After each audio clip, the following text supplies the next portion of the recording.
louange et d'adoration. Seigneur, merci pour ce matin, pour ce dont tu vas encore, Seigneur, faire dans nos vies. Merci pour cette bénédiction relâchée. Merci parce que le ciel est ouvert et que quelque chose est sur le point d'arriver.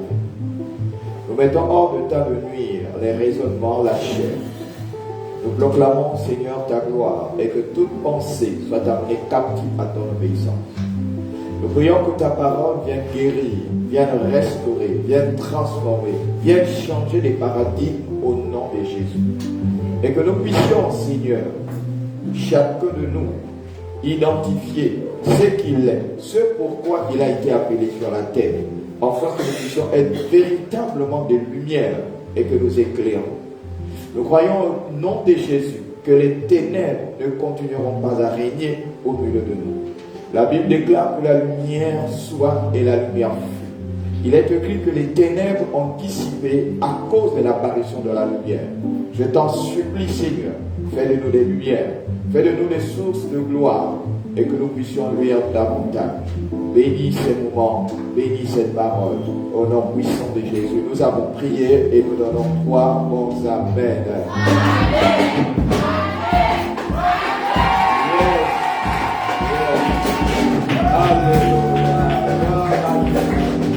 On peut s'asseoir sur la tête de nos ennemis. Alors je voudrais bénir le Seigneur encore pour ce matin. Je vois plusieurs personnes telles que la diaconesse Viviane qui a fait son apparition. Nous avons aussi Maryse qui a fait à nouveau son apparition, qui plusieurs semaines était absente pour des raisons professionnelles. Donc elle a fait surface avec un joli bébé. Nous bénissons déjà le Seigneur pour toutes les personnes qui sont présentes, toutes les personnes également qui ont résolu de ne pas être là. Nous croyons à la fidélité du Seigneur. Alléluia. Amen. Alors nous allons écouter cette parole qui va nous aider à comprendre un peu les circonstances de la vie, ce que nous sommes en Christ Jésus et ce que nous devons faire. Donc prêtez attention pour toutes les personnes qui ont décidé d'assister au culte ce matin, de participer avec nous à cet office religieux. Nous prions que vous preniez des notes et que vous puissiez également aller nous rapporter à toutes les personnes qui vont se connecter à vous. Je vais être très concis, très clair. Je veux permettre à ce que toutes les couches puissent entendre ce que je suis en train de dire. Donc je vais utiliser un français qui pourra permettre même à l'enfant du primaire d'entendre ce que nous entendons tous. Alors le thème que nous développons depuis la semaine dernière, que ta lumière luise. C'est le thème, que ta lumière luise. Et nous allons d'abord nous lever, nous allons écouter le texte de base qui nous permet de pouvoir développer ce thème.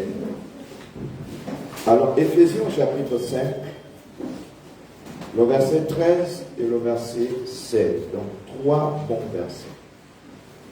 4, je vais dire. Le verset 13 dit ceci. Mais tout ce qui est condamné est manifesté par la lumière. Tout ce qui est condamné est manifesté par la lumière. Car tout ce qui est manifesté est lumière. C'est pour cela qu'il est écrit: réveille-toi, toi qui dors, relève-toi d'entre les morts, et Christ t'éclairera. Prenez donc garde de vous conduire avec circonspection, non comme des insensés, mais comme des sages. Rachetez le temps, car les jours sont mauvais. Que Dieu bénisse sa parole. On s'assoit et on donne des acclamations pour la parole de Dieu. Alors, nous allons commencer ce passage avec une clarification claire, parce qu'on a fait l'exégèse de ce passage. Et nous avons donné une définition, parce que dans ce que le Seigneur est en train de nous dire, il dit que tout ce qui est condamné Tout ce qui est condamné est manifesté par la lumière. Donc, en réalité, les choses qui sont cachées, tout ce que nous pouvons faire, lorsque ça paraît à la lumière, on a dit que c'est dévoilé. Donc, ce n'est plus un secret. Et c'est pourquoi la Bible dit que ta lumière luise. Et que tu dois te lever d'entre les morts. Parce que quand tu es dans la mort, tu es dans les ténèbres. Et le fait d'être dans l'ignorance, nous sommes dans les ténèbres. Et le mot ténèbres est traduit par ignorance. Donc tant que nous sommes dans l'ignorance, nous sommes sous l'emprise du diable.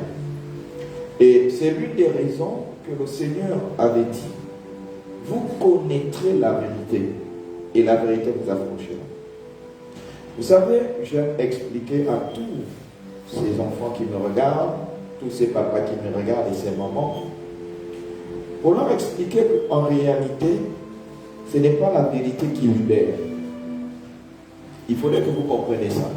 Ce n'est pas la vérité qui libère, mais c'est la connaissance de cette vérité. Alors pourquoi ce n'est pas la vérité qui libère, mais plutôt la connaissance? C'est parce que la vérité en elle-même, elle n'a pas la capacité de te libérer. C'est la connaissance de cette vérité qui t'amène à la délivrance. Parce que depuis que nous sommes dans le Seigneur, il y a certaines vérités que nous ignorons. Mais les vérités que nous ignorons ne nous ont jamais libérés. C'est dès lors que nous connaissons cette vérité qui nous libère. Donc il faut comprendre pourquoi le Seigneur insiste tant sur la connaissance. C'est pourquoi il dit mon peuple périt. Il dit mon peuple meurt parce qu'il manque la connaissance. Et très peu de personnes ne veulent pas s'instruire. Très peu de personnes. Enfin, très peu de personnes s'instruisent. Et la majorité des personnes ne veulent pas s'instruire. Vous ne pouvez pas être à l'église, être enfant de Dieu, et ne pas être capable de méditer la parole. Voyez-vous? C'est déjà un problème. Or, on dit que ta lumière luise. La semaine dernière, je prenais quelques exemples de lumière. Et j'expliquais en fait que lorsqu'on parle de lumière, vous allez voir que les lumières qui peuvent exister sur la terre ont des éclats différents. Pour ceux qui se déplacent, qui voyagent, vous allez vous rendre compte que quand vous arrivez dans une nation, la nuit, la première chose qui donne la beauté de la chose, c'est l'éclat de la lumière. Mais il y a certaines nations où quand vous arrivez la nuit, les lumières sont rouges. Et ça ne donne pas la beauté. C'est comme si la région ou la nation était assombrie. Qu'il y a quelque chose qui dérange et qu'il n'y a pas d'éclat. Qu'est-ce qui a pu ternir la lumière de cette nation et qu'elle n'éclaire pas? Mais quand certaines personnes arrivent dans la nation gabonaise la nuit, la première chose qui les donne la beauté de la ville, c'est l'éclat de la lumière. Pour ceux qui voyagent, qui viennent ici au Gabon la nuit, ils ont l'impression d'être à Las Vegas, aux États-Unis, où tout est lumineux. Donc vous voyez que l'éclat donne la beauté. Mais cependant, la Bible dit que même les étoiles dans le ciel diffèrent en éclat. Alors il souhaiterait que ta lumière puisse luire et que ton éclat puisse être perçu de tout le monde. C'est pourquoi on parle de ta lumière luise. Mais nous allons expliquer de quoi il est question. Parce que depuis la semaine dernière, on ne fait que parler de ça, que ta lumière luise. Et que tu vas prendre les ampoules. Quand tu vas prendre les ampoules, tu vas payer toutes ces ampoules. Tu vas les acheter. Et puis tu vas mettre 5 ampoules. Et dans les 5 ampoules, chaque ampoule a son niveau de watts. Le niveau de watts signifie la puissance qui est rattachée à cette ampoule. On va te donner une ampoule de 10 watts. On va te donner une deuxième ampoule de 30 watts. On te donne une ampoule de 50 watts. On te donne une ampoule de 75 watts. Et à la fin, on te donne une ampoule de 100 watts. Mais à vrai dire, toutes ces ampoules qu'on te donne, de 10 à 100 watts, ont un éclat. Mais seulement, il y a une différence d'éclat en fonction de la puissance. Maintenant, nous allons arriver dans le monde physique. De quoi il est question quand on parle de lumière? Pourquoi on dit que telle ampoule, son éclat est défini par sa puissance? Et quand on arrive à l'église, on est dans le monde spirituel, on dit par exemple que telle personne, sa lumière a été ternie. Donc cette lumière éclaire peu. Mais qu'est-ce qui est à l'origine de ça? Il faudrait que nous sachions. Quand on dit que ta lumière luise, pour que Dieu puisse te percevoir comme étant une personne scintillante, une personne brillante, une personne qui éclaire, il y a quelque chose qui se passe. Mais il y a des personnes qui sont assombries. Eux-mêmes, dans le monde spirituel, on n'arrive pas à percevoir ton éclat parce que tu es assombri. Mais quelle est l'origine de cet assombrissement? Comment est-ce que tu as fait pour être assombri? Alors nous allons examiner simplement les Écritures. Nous allons continuer. La Bible dit ceci. Dans le livre de Jean, au chapitre 1, du verset 4 jusqu'au verset 5, la Bible dit ceci. Écoutez très bien. Jésus leur parla de nouveau et dit, je suis la lumière du monde. Il dit, celui qui me suit ne marchera pas dans les ténèbres, mais il aura la lumière de la vie. Alléluia. Amen. Alors Jésus est en train de révéler un secret en disant aux enfants que ta lumière luise.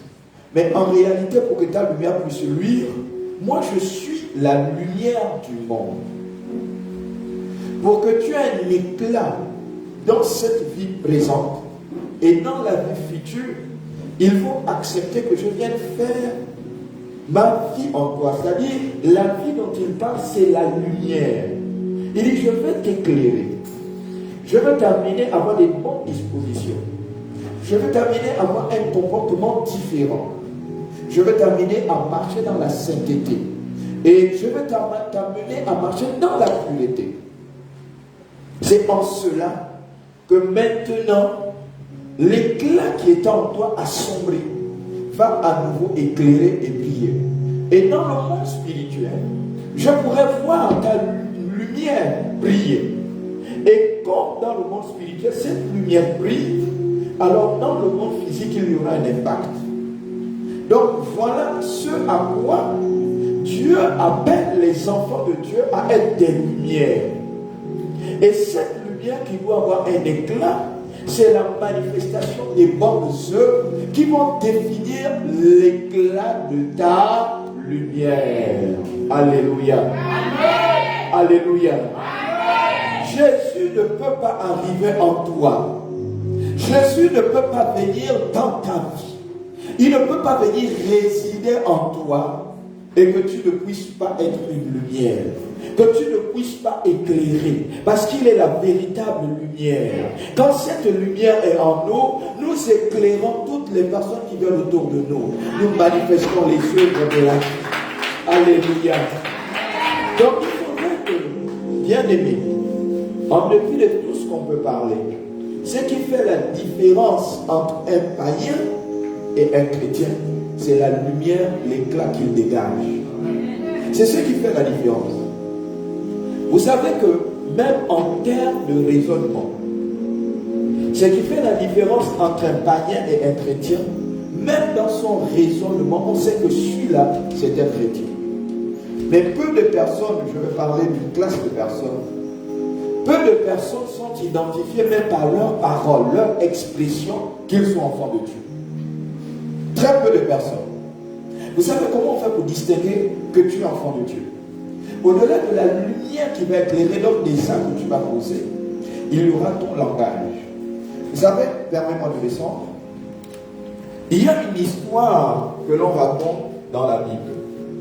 Et cette histoire m'a mené à comprendre, en réalité, que pour être une lumière, il y a 3 facteurs importants qui agissent dans la vie de l'individu. 3 éléments importants, je l'ai vu en Pierre. Alors, qu'est-ce qui a amené Pierre à renier Jésus? C'est parce que Pierre a été identifié par ces 3 facteurs. Et ce sont ces facteurs que moi j'appelle la lumière. Combien d'enfants de Dieu ici sont identifiés comme étant des chrétiens? Pourquoi est-ce que la dame, quand elle a vu Pierre, elle a reconnu Pierre comme étant celui qui est à côté de Jésus? Mais Jésus a dit non, tu te trompes. Il allait vers une autre dame, une autre type, qui a reconnu, il a dit, ta façon de te vêtir démontre que tu t'as vu. Il dit non, vous vous trompez. Il a léché une autre personne. La personne lui a dit, ah, ton langage même, ton langage te condamne. Il dit non, sœur, tu te trompes, je ne connais pas ce type. C'est quand il a dit pour la dernière fois, je ne connais pas ce type, c'est là où le coq a chanté et il s'est souvenu de ce que Dieu avait dit de lui. Jésus avait dit, avant même que le coq ne chante une orale dernière, il a dit quoi? Moi te régner et beaucoup là aujourd'hui régner au Seigneur. Beaucoup régner au Seigneur. Tu es élève, tu es étudiant, tu es femme au foyer, tu es mari au foyer, tu es professionnel, tu es je ne sais pas qui. Mais ton attitude est Dieu, ton caractère, ton comportement, tu es une lumière. Jésus dit qu'il est la lumière. Et que lorsqu'il vient résider en toi, tu deviens une lumière de vie. Donc, les œufs, les actes, ton accoutrement va parler pour toi. Amen. Amen. Donc, Pierre a été identifié par sa façon de se vêtir. C'était le premier facteur. Pierre a été identifié comme étant avec Jésus à cause de son accoutrement. Il était différent parce que Jésus les a amenés à des différentes personnes. Pierre a été identifié comme étant avec Jésus à cause des actes qu'il posait. L'acte qu'il posait en disait beaucoup. Très peu de personnes posaient ce type d'acte à part ceux qui avaient la lumière, donc qui avaient Jésus en eux. Et la troisième chose, le troisième facteur qui a amené les gens à Pierre à être identifiés, c'est son langage. Son langage. La question que nous pouvons nous poser, donc on peut nous identifier par le langage? Oui. Beaucoup de personnes m'ont identifié simplement par le langage.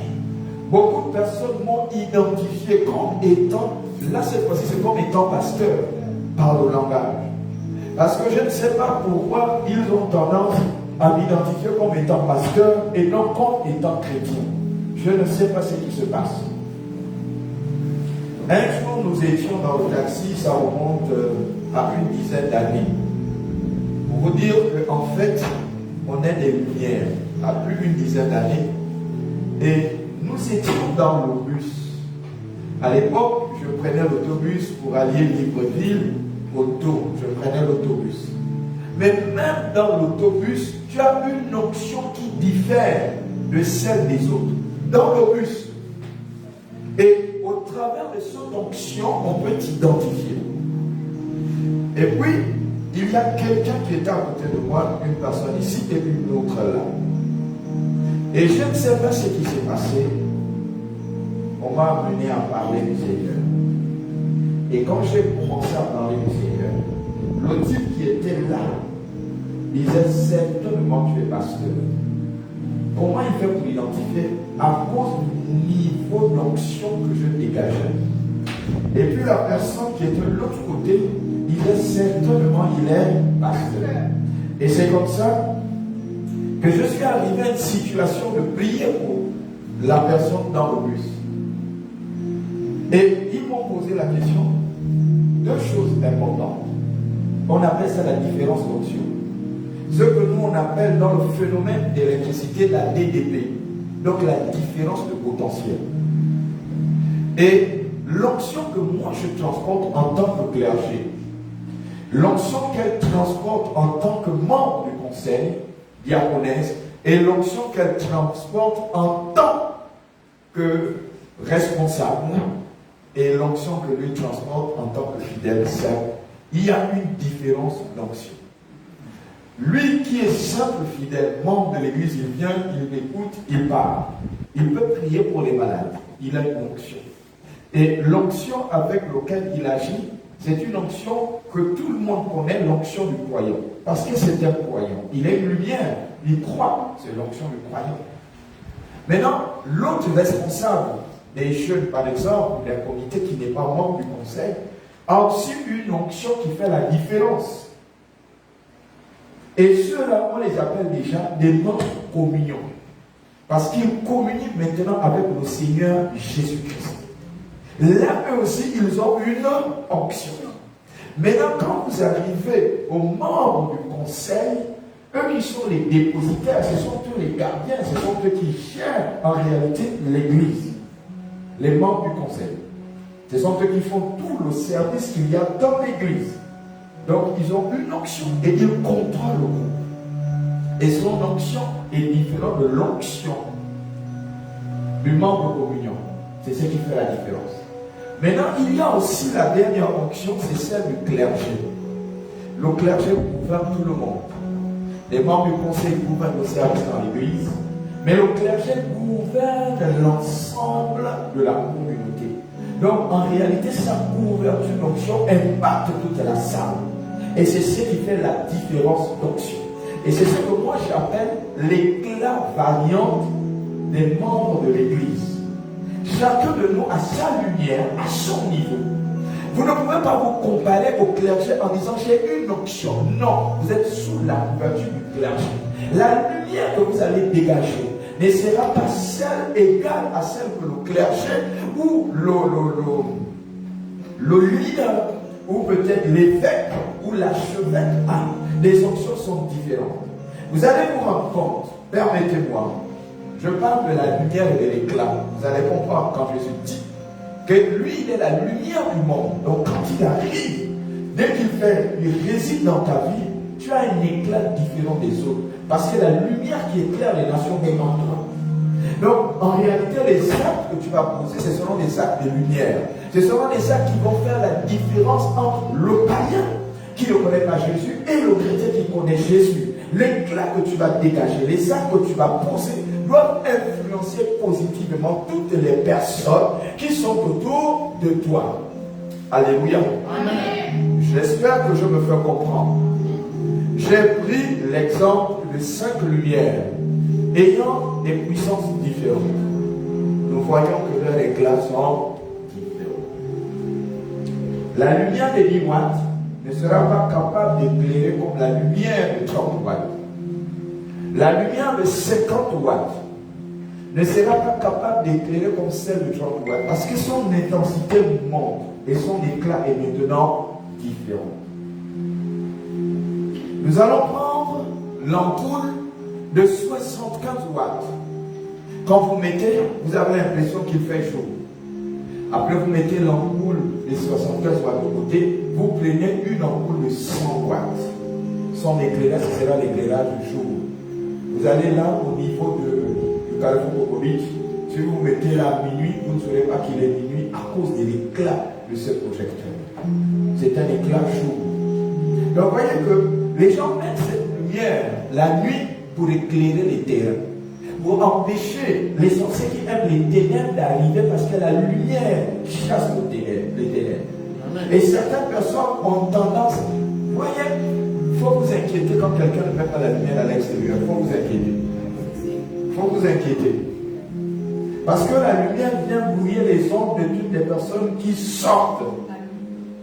Bon, comme c'est la nuit, on ne peut plus parler de la nuit. Vous-même, vous connaissez. Vous-même, vous connaissez. Donc, essayez de mettre les ampoules le jour, ça va même freiner le voleur. Lui, il vient physique, il va être freiné parce que quand il arrive, la lumière est tellement forte et il est visible. C'est pourquoi ils opèrent dans les ténèbres. Parce que dans les ténèbres, ils ont étudié, ils ont identifié le lieu. Donc, quand ils viennent ici, c'est là où il met le pied, c'est là où il met la main. Donc, vous qui êtes dedans, dans la lumière, vous ne voyez pas celui qui est dans les ténèbres. Mais celui qui est dans les ténèbres voit clair. C'est pourquoi il faut que la lumière paraisse de manière à ce que les voleurs soient vus. Dès que tu as identifié un voleur, c'est terminé. Tu dis, prends mon frère, mais tu l'as identifié. Donc facilement, tu peux mettre la main sur lui et puis l'envoyer en prison. C'est ça, c'est pourquoi ils opèrent la nuit et dans les ténèbres. C'est la même chose avec le monde spirituel. Le monde spirituel, ils agissent dans les ténèbres. Mais la Bible déclare que la lumière est apparue pour que les ténèbres dissipent. Il est important que nous soyons des hommes, des femmes, des enfants de lumière, afin que nous chassons toutes les ténèbres qui sont autour de nous. Malheureusement, nous qui sommes enfants de Dieu, nous faisons ce qu'on appelle un attelage. Donc il y a la lumière, il y a les ténèbres, et on veut qu'ils s'associent. En réalité, les enfants de Dieu, que ce soit les jeunes, que ce soit les mamans et les papas, nous n'avons pas le droit de faire un attelage avec les membres des ténèbres. Pourquoi? La Bible dit, ce n'est pas moi qui dis, c'est la Bible qui dit, que les oiseaux d'un même plumage volent ensemble. Vous ne pouvez pas être un lion et engendrer quoi? Un avion. Ce n'est pas possible. Les lions engendrent des lions. Mais nous, en tant que lions, comment est-ce que nous pouvons faire amitié avec les poussins? Ou peut-être aigle ou aiglon. Un aiglon ne peut pas être ami avec un poussin. Même dans son inconscience, même en jouant avec le poussin, il va taper le bec, le poussin va mourir. En jouant simplement. On ne leur a pas inculqué que le poussin c'est ta nourriture. Mais en grandissant, il va voir que les formes qu'il rencontre sont différentes de tous les oiseaux avec l'image qui sont autour de lui. Donc, quand il va regarder les autres, il se regarde et voit qu'ils sont différents. Donc, il va forcément mener des actions qui vont influencer les autres vont partir. C'est pour dire que lui, en tant qu'aigle, il ne peut pas être avec les poussins. Donc, nous sommes la lumière du monde. Le but, c'est d'éclairer les nations. Mais de quelle manière on éclaire les nations? De quelle manière on éclaire les gens autour de nous? Vous savez que même en tant que lumière, on a du mal à manifester ce qu'on appelle l'humilité et la simplicité. On a du mal. On a du mal à reconnaître que telle personne est une autorité. On a du mal à reconnaître que telle personne c'est l'aîné. On a du mal à reconnaître que telle personne a eu ce qu'on appelle un droit d'aînesse. On a du mal. L'humilité, vous voyez, c'est un facteur qui amène l'enfant de Dieu à être identifié comme étant une lumière. C'est ce qui fait la différence. Donc, lorsque moi je parle de lumière, je dis, mais comment on peut traduire la lumière sur la terre en tant qu'homme? C'est éclairé. C'est pourquoi on éclaire les nations. Alléluia. Amen. Nous allons voir un texte qui définit clairement ce que nous sommes. Clairement. Matthieu chapitre 5, le verset 14 au verset 16. Vous allez voir la traduction de la lumière. Quand le Seigneur Jésus dit, vous êtes la lumière du monde. Mais moi je pleure. Vous savez, quand quelqu'un t'identifie comme étant chrétien, et puis les œuvres, les actes que tu poses ne définissent pas que tu es chrétien. Les insultes, le mépris que toi tu as à l'égard des autres ne définissent pas que tu es chrétien. Tu te lèves le matin, même sur la chair, tu relâches des paroles d'insultes, de mépris, de dénigrement. Ça ne démontre pas que tu es chrétien. Parce que le chrétien a une valeur qui est inculquée. Et la valeur qui est inculquée au chrétien, c'est de considérer les autres comme plus grands que toi. Et c'est ce que la Bible dit, que devenez comme des petits enfants. Parce que si vous considérez la personne qui est en face de vous comme étant plus grand que vous, vous allez l'honorer. Mais très peu de personnes considèrent. Vous savez, les gens ont des attitudes. Quelqu'un qui veut agir comme un animal, toi aussi, lui, il va te mouler. C'est-à-dire qu'il va te conformer à son rythme. C'est-à-dire que s'il s'énerve, tu t'énerves, tu dis que quoi? Tu penses que je ne peux pas s'y m'énerver. Là, tu changes de tempérament, tu n'es plus une lumière, tu agis maintenant comme lui. Excuse-moi. La Bible parle de 3 types de personnes. J'aime bien ça. Et dans ces 3 types de personnes qu'il parle, il dit, il y a celui qu'on appelle l'homme animal. Il y a celui qu'on appelle l'homme charnel. Et il y a un autre type de personne, il dit, c'est l'homme spirituel. Mais quand vous regardez, vous vous identifiez à quel type de personnage que le Dieu est en train d'expliquer au travers de Paul. De l'homme animal, qui est l'homme animal? De l'homme charnel, qui est l'homme charnel? Et de l'homme spirituel, qui a la lumière pour éclairer. Mais dans ces trois catégories d'hommes, tu te retrouves dans quelle catégorie? Est-ce que tu es l'homme animal ou bien tu es l'homme charnel? Parce que la Bible parle de ça, on peut aller lire en nous, il dit ces trois personnes, il dit l'homme spirituel, au contraire, juge de tout. Parce qu'il a la lumière. Parce que l'homme spirituel a la capacité de voir des choses que toi tu ne vois pas. Et il t'avertit parce qu'il est une lumière. Mais l'homme animal, il est totalement séparé du Christ. Il n'a point de lumière en lui. Lui, il est ténèbres. On l'appelle l'homme animal. Il y a la traduction de l'homme charnel que nous, chrétiens, nous connaissons. En disant que c'est celui qui ne laisse pas Jésus gouverner sa vie. Mais il connaît Jésus. Mais il ne laisse pas Jésus gouverner. Ils sont nombreux à l'église. Assis, ils entendent la parole. Et ils ne mettent pas en pratique cette parole. Parce qu'ils ne laissent pas Jésus les influencer. Celui-là, on l'appelle l'homme charnel. Parce que lui, c'est par émotion qu'il agit, par la chair. Et la chair, on parle des émotions. Tout de suite, action-réaction. Celui-là, on l'appelle l'homme charnel. Ce sont les émotifs qui sont à l'église. Ici, là, comme un ami, un pasteur me dit, il dit, je ne sais pas comment toi tu es. Il dit, explique-moi quel est ton secret. Il dit, moi là, je suis évêque, bon, c'est pas là d'abord, après on règle les problèmes. Il dit, mais comment est-ce que tu fais ta tempérance là? Comment? J'ai dit, oui, si vous étiez là le matin, nous avons lu un texte biblique qui nous amène à affermir la foi. Le texte biblique qu'on a lu ce matin, ça vous amène à affermir la foi. Et puis, on dit cette foi-là, qui a permis d'engendrer la patience. Les gens me disent que je suis trop patient. Trop patient. Mais la Bible déclare que ce sont les épreuves-là que nous subissons là. Ceux qui étaient le matin, on a lu le passage, je ne vais pas le lire. Il dit ce sont les épreuves que nous subissons là qui va créer la foi. Et la foi qui est créée, engendrée en nous, va mener à l'existence de la patience. Un homme de foi est un homme patient. Et ça définit l'éclat de la lumière qui est en toi. Moi je connais action, réaction. En tant que chrétien, il met la veste de chrétien de côté de bagarre. Il dit ça, on va parler après. Mais finalement, quel est ton éclat? Les gens auront un peu le pasteur bagarreur, il ne faut pas embêter. Parce que lui là, il n'est pas patient. Tout de suite, il tombe sur toi. Alléluia. Amen. Un jour, j'étais encore à l'Alliance chrétienne, on était en formation en 2010. Et puis, il y a un pasteur que j'appréciais beaucoup, le pasteur Ézéchiel. Et il faisait le témoignage, il était avec ses enfants, il a un véhicule bec. Donc, il a mis tous ses enfants dans le véhicule. Il ne roulait pas. Et puis, un taximan, je vous dis, il est venu vers le gars, a esquivé, il allait carrer, il est descendu, il a menacé le taxi. Je te passe devant les enfants lui parlent, tu es pasteur. Il dit non, laissez-moi la faire le pasteur, si on serait mort.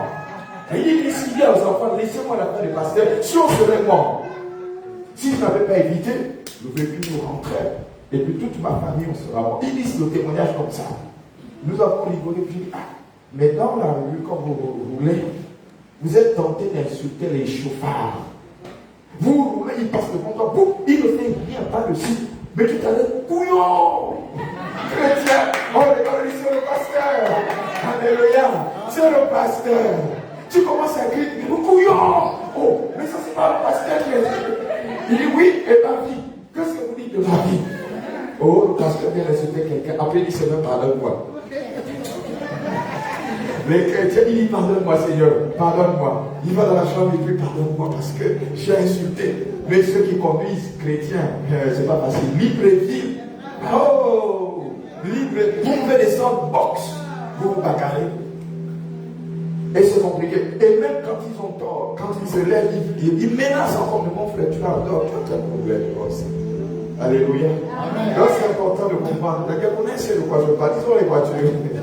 Elles savent de quoi je parle. Ils menacent les gens. Vous insultez. Regardez-moi. Bon, on est l'autre. Alléluia. Alors, on revient rapidement sur Matthieu 5. Vous savez, la lumière dont nous parlons, elle est traduite par deux termes que j'aime. J'aime les deux termes là. Elle est traduite par ces deux termes. Les deux termes, c'est soumission et obéissance. Ça, c'est la traduction littéraire et manifeste de la lumière. Soumission, quand on voit un enfant soumis, il a la lumière. Quand on voit un enfant obéissant, il a la lumière. Ça veut dire qu'il est influencé par Christ. Parce que Christ a été soumis jusqu'à la mort de la croix. Il a été obéissant. Une instruction qui lui a été donnée, sachant que Christ est arrivé sur la terre, il a grandi. Il a dû manger les bons repas de sa mère. Il était avec les apôtres. Et il s'est rendu compte de combien la vie était belle. Et il fallait obéir à un principe, la mort. Il avait commencé à prier. Et pendant qu'il était en train de prier, il a senti la douleur humaine. Il était angoissé. Il transpirait parce que la mort était proche. C'est en ces temps-là où il est rentré dans la chair. Quand il est rentré dans la chair, on a vu l'angoisse. L'angoisse, là, c'est pour les charnels. La peur de la mort. Mais après, le Saint-Esprit a pris le contrôle. Il a dit, mais toutefois, non pas ma volonté, mais que ta volonté se fasse. Voyez, la représentation manifeste qu'il y a la peur, le stress. À tel point, la sueur s'est transformée en grumeau de sang. L'angoisse, la peur de mourir. Le Saint-Esprit a saisi. Il a dit, toutefois, que ta volonté, non pas la mienne, soit faite. C'est là où il a été fortifié à nouveau. Et il est parti pour accomplir sa destinée. Pour accomplir sa destinée. Quelle est ta destinée ce matin? Lumière ou ténèbres? Tu es venu sur la terre pour accompagner les autres, ou tu es venu sur la terre pour influencer les autres?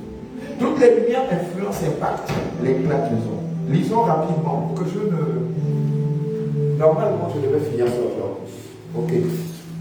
Dans 10 minutes, on va terminer. Rapidement, Matthieu au chapitre 5, le verset 14 jusqu'au verset 16. Non, 16. Vous êtes la lumière du monde. Il dit, vous êtes la lumière du monde. Une ville située sur une montagne ne peut pas être cachée.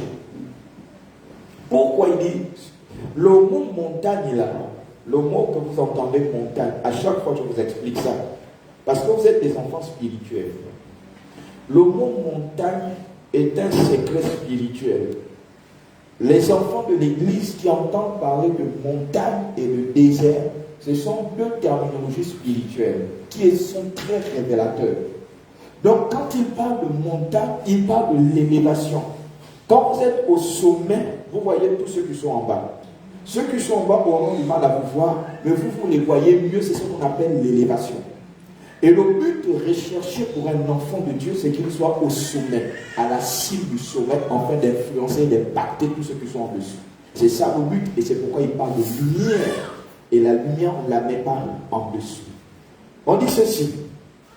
Et on n'allume pas une lampe pour la mettre sous le boisseau, mais on la met sur le chandelier.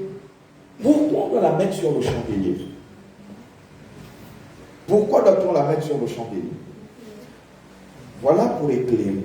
Il dit, nous pouvons faire une expérience ici. Nous prenons un bocal et nous allumons une torche. Si nous prenons le bocal ou le seau, nous mettons la torche debout et nous mettons le bocal dessus. Ce n'est pas que la torche va s'arrêter. Non, elle va éclairer dans le bocal et ce sera inutile son éclat.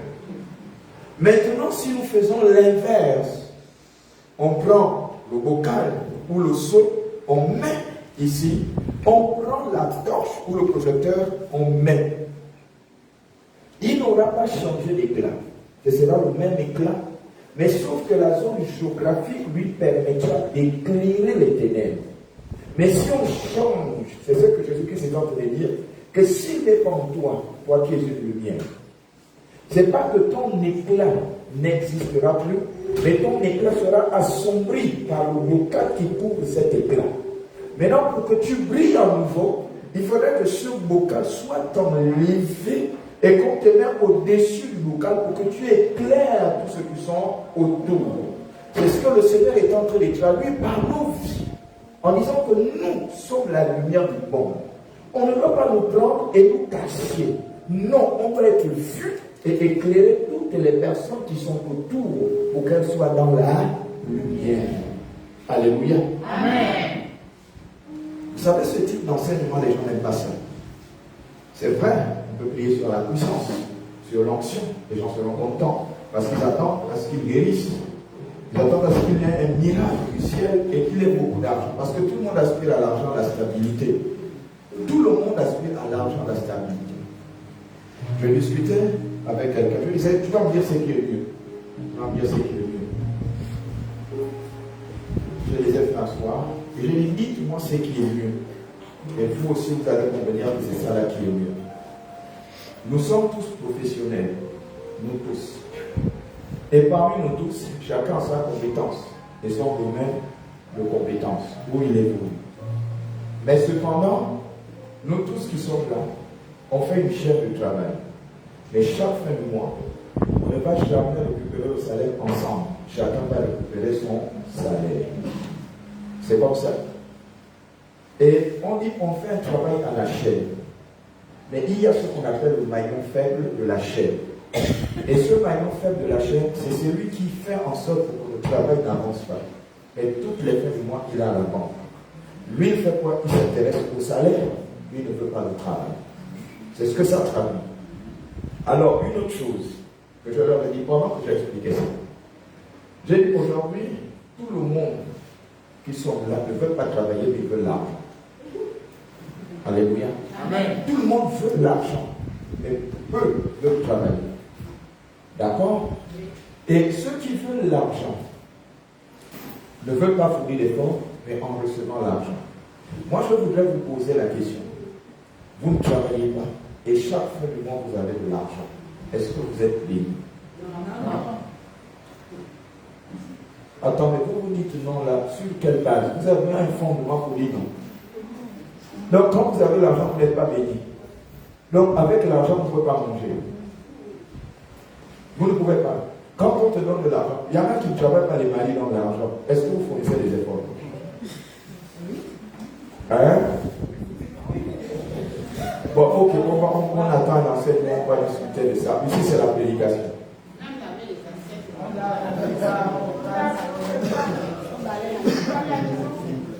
Ok, donc la récompense doit être grande. C'est normal. Ok, très bien. Alors, la Bible dit, je ne veux plus aller très loin parce que le temps va nous manquer. Je vais vous expliquer ce point, c'est ce que je vais expliquer. Et vous allez voir les inconvénients de recevoir de l'argent sans travailler. La Bible dit, celui qui ne peut pas travailler ne mange pas. Au départ, quand l'homme a reçu la malédiction, la Bible déclare qu'il a rendu la terre difficile. Au départ, ce n'était pas difficile. Et il dit, l'homme mangera à la sueur de son front. Donc, la pénibilité que tu manifestes chaque jour égale au salaire que tu gagnes. Donc, la première chose, quand tu reçois le salaire, c'est une réjouissance du travail que tu as fourni. Parce que tu as fourni un travail et on te paye. Il y en a même quand on paye le salaire est trop petit, le travail que je fournis est trop grand. Mais il y en a qui ont des salaires trop grands et le travail qu'ils font est trop petit. Mais nous allons en parler plus tard. Alors, ce que je voulais vous dire, en tant qu'enfant de lumière, aspirez à avoir une rémunération rattachée aux efforts que vous fournissez. Et soyez heureux du salaire que vous avez, petit soit-il, soyez heureux et bénissez Dieu pour ce salaire. Pourquoi? Parce qu'il y a des gens qui n'ont pas ce salaire. Très peu ont ce que toi tu as. Donc quand tu as quelque chose, en tant qu'enfant de lumière, prends ça, bénis Dieu et exploite ça. Si tu commences à dire que c'est petit, tu ne feras rien avec ça. Amen. La première chose, c'est que tu vas considérer ce que tu as. Si tu méprises, alors toi-même tu es méprisable. Tu feras rien avec ce salaire. Donc il est important, en tant qu'enfant de lumière, de comprendre ces choses. Soumission, obéissance. Soumis aux lois, obéir les principes, c'est très important. Soumis aux autorités, obéir les principes, c'est très important. Les enfants de lumière que nous sommes, nous devons savoir que nous devons refléter la lumière. Et la lumière, ce sont les bonnes œuvres que nous manifestons. Le verset 16, la Bible déclare que votre lumière luise ainsi devant les hommes, afin qu'ils voient vos bonnes œuvres. Il dit afin qu'ils voient vos bonnes œuvres. Vous qui négligez les œuvres, Marie, vous qui négligez les œuvres, Paul, je sais qu'il est là. Vous qui négligez les œuvres, Evan, je sais qu'il est là. Ces trois personnes sont là dans la salle. Vous qui négligez les œuvres, la Bible déclare afin qu'ils voient vos bonnes œuvres. Les bonnes œuvres sont traduites par lumière. Si tes œuvres en parlent, c'est qu'on va chercher à identifier qui est derrière toi. La personne qui est derrière toi, c'est Jésus. Et c'est Jésus qui t'amène à faire des bonnes œuvres. Mais cependant, il y a aujourd'hui des manifestations qui sont traduites par les œuvres, mais qui sont des subtilités du diable. Donc il faut faire attention. Si vous n'avez pas le discernement, vous pouvez succomber sur des œuvres diaboliques et sataniques afin que vous soyez incapable. Et que vous devenez serviteur du diable de manière inconsciente en suivant les œuvres. Que l'homme de Dieu nous a dit, les œuvres qui sont opérées, ce sont les œuvres de lumière. Donc il possède la lumière. Le diable est un falsificateur. Le diable calque, le diable imite. Par les œuvres posées, le diable peut t'attirer dans son camp. Tu diras, l'homme de Dieu a dit que lorsque tu vois des œuvres, c'est rattaché à la lumière divine. Non, attention. Attention. La Bible déclare dans les signes qui précèdent la fin des temps qu'il y aura des grands prophètes qui vont paraître sur la terre des vivants. Ils feront des grands prodiges. Je vais m'arrêter là. Ils feront des grands prodiges sur la terre. Il dit même dans le ciel. Matthieu 24, vous irez lire. Il dit sur la terre et dans le ciel. Il dit ça. Jésus lui-même l'a dit qu'il faut faire attention. Nous avons dit que ce prophète-là, il a l'onction de Dieu. Ce prophète-là, il a la lumière. Mais le Seigneur a dit, il y a un discernement. Il parlait de l'apostasie. Il dit, il faut discerner. Aujourd'hui, il y a des choses, pour finir, je vous dis qu'il y a des choses où nous, en tant que clergé, en tant que leader, on veut se substituer à Dieu. Et quand on dit qu'on se substitue à Dieu, on fait ce qu'on appelle le reniement de Jésus-Christ et on dit que c'est l'apostasie. Il y a des trônes. Jésus-Christ n'est plus au trône. C'est maintenant toi qui es au trône. C'est ce qu'on appelle l'apostasie. Il dit, attention, vous allez les reconnaître. Il a parlé de l'apostasie. Vous ne pouvez pas arriver. Vous voyez mon poster là-bas, c'est mon visage. Et non le visage de Jésus. Évidemment, personne n'a vu Jésus. Donc il n'y aura aucun visage de Jésus si ce n'est la Bible ou la croix. Aucune représentation humaine. Parce que personne ne connaît Jésus. Personne. Donc quand nous arrivons ici à l'église, voilà le logo qui traduit la doctrine de l'église. C'est de ça dont il est question. On pouvait mettre en grande photo en disant celui, les bras croisés, c'est lui le leader. C'est de l'apostasie. Et c'est de l'ignorance aujourd'hui que certains leaders ont qui veulent se substituer à Jésus. Ils oublient Jésus, ils renient Jésus, ils ont de gros sièges dans l'église. Faites attention. La Bible a dit qu'ils feront des miracles, des grands prodiges sur la terre et même dans le ciel. Il y aura des signes dans le ciel qu'ils feront. Faites attention. Il dit, je vous l'ai prédit. Si Jésus l'a averti, si Jésus nous a avertis, nous devons être vigilants. Mais ici au Sémi, il n'y a pas de miracle, aucun prodige. L'homme de Dieu n'a guéri personne. D'accord, qui guérit qui? Suis-je médecin? Je parle des miracles à la place de Dieu. Et un homme de Dieu n'a jamais prié. Il n'a pas l'onction. Mais c'est quoi l'onction, frère, sœur? C'est quoi l'onction? C'est quoi l'onction? J'ai toujours des problèmes dans ma maison. Oui, tu as à l'origine, tu as ouvert toutes les portes. Et puis tu accuses quelqu'un. La nuit, tu dors, la fenêtre elle est ouverte, la porte est ouverte. Tu accuses les gens. Maintenant, je ne prospère pas par le succès. Oh, tu es une lumière. Tu es à l'origine. Dès qu'on te donne une petite discipline spirituelle, oh non, l'homme de Dieu l'a introduit. Pourquoi? Une discipline spirituelle pour toi. Alléluia. Amen. J'ai souvent vu Dieu guérir des maladies incurables, telles que les cancers. D'ailleurs, moi-même, Dieu m'a guéri d'une maladie incurable. J'ai souvent vu Dieu guérir ces types de maladies. Mais j'ai vu Dieu que des personnes accepter de payer le prix. Très peu de personnes acceptent de payer le prix. Alors, aux jeunes, pour finir, la vie, elle est rude. Ce qui est intéressant, ce que moi j'aime, c'est qu'on ne reste pas toute sa vie jeune. C'est ce qui est intéressant. Donc, aujourd'hui, vous pouvez balayer d'un revers de main les prédications, les conseils que je vous donne. Demain, vous vous souviendrez de moi, même dans le ciel, quand je serai au ciel, vous vous souviendrez de moi que cet homme de Dieu ne mentait pas. Donc, la vie est donc rude comme ça. Je refusais l'école, je me dis, j'avais toute la vie. Dès que mon père est rappelé au Seigneur, la mère, je me retrouve abandonné à moi-même. Même les parents que j'avais me réunis, comment je fais? Je suis dans la rue. En ce moment, tu fais quoi? Mais quand on parle aux enfants, on donne des orientations baptiques pendant que vous avez la force. Que moi, je n'ai pas tant. J'avais ton âge, je me battais pour toi, mais j'étais peu conscient. Parce que les parents que nous avons, c'était des parents des années 60 et 50. Eux, ils n'avaient pas la notion des très très longues études. Ils avaient la notion du salaire. Dès que tu as le salaire, on se contente de ça. Mais les parents il y a 100 ans, 150 ans en arrière, ne connaissaient pas le problème de l'inflation et de la récession. Ils ne connaissaient pas le problème de l'inflation. Ils ne connaissaient pas le problème de la récession. Ils ne connaissaient pas ce problème-là. Mais aujourd'hui, la récession est venue nous montrer qu'il y a un point de 10 qui s'applique chaque année quand les prix augmentent à cause de certaines exigences mondiales. Donc la vie devient de plus en plus chère, plus on évolue, plus la vie devient de plus en plus chère. Parce que c'est le système mondial qui dicte le monde. Donc nous sommes influencés, impactés, alors aujourd'hui on se retrouve avec un taux d'inflation qui est très élevé et qui doit impacter nos différents salaires, avoir des gros salaires qui ne représentent rien du tout en termes d'année de la ménagère. Si les enfants de Dieu qui sont encore jeunes ne prennent pas conscience, même quand vous parlerez de 2 millions dans votre temps, ce sera l'équivalent de nos 200 000 qu'on avait il y a 40 ans. Aujourd'hui, nous sommes là en train de parler.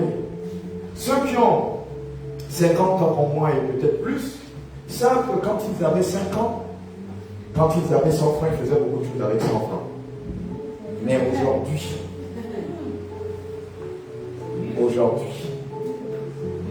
mais nous sommes encore sur la terre et on se dit, mon époque, si on peut revenir dans ces temps-là. Moi, je dis juste les années 80, si on peut revenir dans ces temps-là. Le salaire que j'ai, je serais équivalent à un ministre de ce terme-là. Oui. Alléluia. Amen. Soyez des lumières. Que votre lumière luise. Et que les hommes voient des bonnes choses.